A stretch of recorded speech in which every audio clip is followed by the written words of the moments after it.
All right, hello everyone. This is my research, analysis, and proposal PowerPoint. So my first slide is the memo that I wrote. It's the first part of this project. I just thought I would include it to give you guys a little bit of an understanding of where I stood on the scenario and kind of how I felt and how I would address my employees. I'll go ahead and read it just so you guys can hear it. Employees of SIMUTech, as majority of you have heard, your coworker, Michael Wilson, is no longer with our company. It is my objective to ease your mind about this sudden termination. Although Michael was a valuable employee, during our monthly system update, it was discovered that he was using company computers and software to download illegal content. This type of behavior is not to be tolerated, and it is with great regret that I must inform you he will no longer be returning to SIMUTech. In case it was not already known, the act of illegally downloading any type of content is in fact illegal and will 100% result in your termination with this company. Our policy clearly states against the use of illegal websites or softwares. Please allow this memo to serve as not only a reminder but also a warning that any illegal activity done on computers at our company will result in one thing: termination. While on the clock, we have high expectations of you. We expect you to be diligently working and ready to help our customers. We take pride in our ability to provide answers within 30 minutes. This means we should not have extra time on our hands to be downloading anything inappropriate or illegal. Lastly, I would like to inform you of something new to be expected: random searches on all company computers. This is only as a precaution to ensure there is no illegal activity or viruses going around on company grounds. The managers here at SIMUTech feel this is the best way to prevent this situation from taking place again in the future, and hopes to keep all of our employees happy and focused.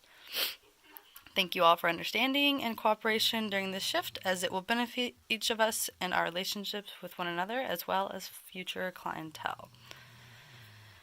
Alright, so this next PowerPoint just kind of gives you a little bit of a background. So some of my personal opinion that pros of using internet at workplace. Pros include good communication with clients inside and outside of work. I found in my research that a lot of times people take their work home with them. So having the ability to, use your company email to keep in touch with clients or even coworkers or bosses outside of work is good. And it's effective in improving the everyday work life. And it gives you the ability to multitask at ease. I know this from my research, but also on a personal note, working in an office setting where you need to take a phone call and say your customer has a question and you don't really know the answer of the question. You can just look it up on the internet or use an app or whatever you need, whatever tool can help you. Some cons I found where obviously the potential illegal actions that could be taken, as well as it can be distracting. And we'll get onto that here in the next little bit. I also added this graph here. It's the percent of working internet users who say the internet is very important to doing their job. So this is kind of the percentage of different tools that they use. So as you see, email is the top, followed by general internet, land phone, and cell phone. I was surprised to see that social networking sites were down at 4%. It was in 2014, whereas now, 4 years later, I personally feel like social media has kind of taken a little bit of a rise and is more often used at the workplace.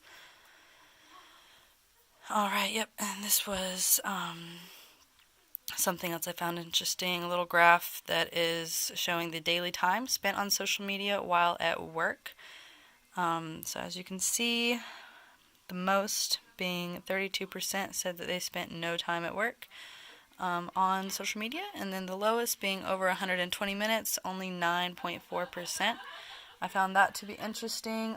During my research paper, I stated that there was a study and it said that up to 14% of employees were wasting up to 3 hours per day, and that wasn't just on social media, that was also on just other general websites.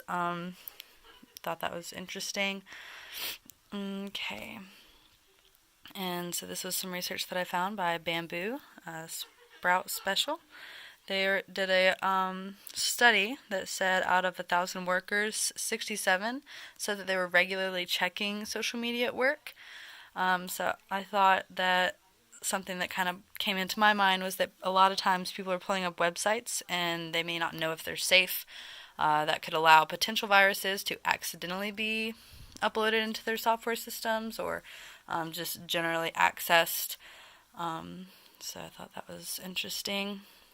All right, and so this kind of goes into towards the end of my research analysis and kind of starts going into where my proposal came into play. So in the event of employees illegally downloading things or allowing viruses to get on their computers, it kind of brings the question, what can the employer do to stop it or prevent it? So like I said in my paper, that it is their responsibility to monitor or prevent certain things from happening. I learned about an act called the ECPA, which stands for, let me see,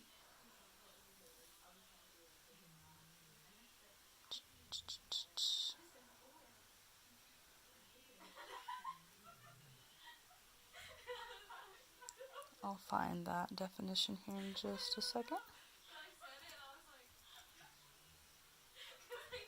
Okay, so that stands for the Electronic Communications Privacy Act, and that's founded in 1986. So essentially what I found that act states is that to a certain extent your company or your boss cannot invade your privacy, but there are plenty of quote unquote loopholes in that do allow your employer to monitor pretty much everything you do as long as it is not directly invading your privacy, so they cannot overhear your phone call as it is happening. There's like a 2 to 3 week time period where they can re-access those phone calls, which my mind immediately went to whenever you go to make a phone call with, say, a phone service or something like that. You hear an automatic message, and that says, this call may be recorded for purposes of betterment of the company, etc., etc. So I thought that was kind of a good example of how they found that loophole is to, record your conversation in case it needs to be used, but they cannot, eavesdrop on the conversation as it's taking place, because that is what's protected under the ECPA. So as an employer, in order to prevent things like that, you can, take means such as video surveillance. You can do like what in my situation or my scenario rather, we're doing like random sweeps to ensure that there's no illegal activity going on. This is a YouTube video. It's really short. I just thought I would add this on here. It's just talking about copyright and stuff like that. A lot of times people think that, oh, I'm just going to download this movie. Maybe my work has really good internet, so I'm just going to download it here. So I just thought this was interesting. I'll go ahead and play this, possibly.